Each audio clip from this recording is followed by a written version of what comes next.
Hello, Marco and Eliza. Hello. Welcome back to the outside world.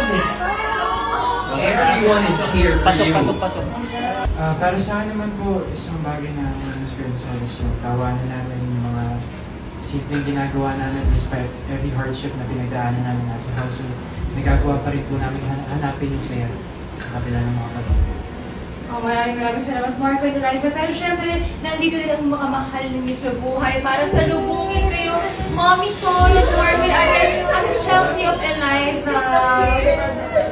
We're all so proud of you, Marco and Eliza. Hi! What's up mga kapuso?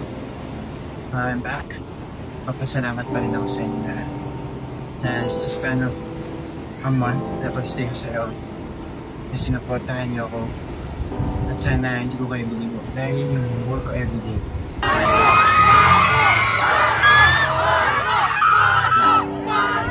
So be the best for you guys. And like to show you that I can give good role model para sa inyo.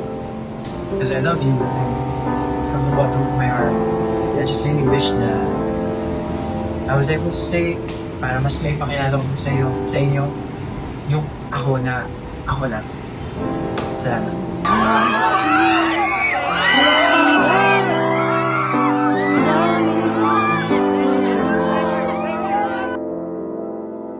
At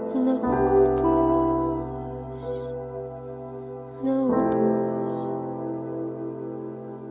hindi ko alam kung gaano kalayo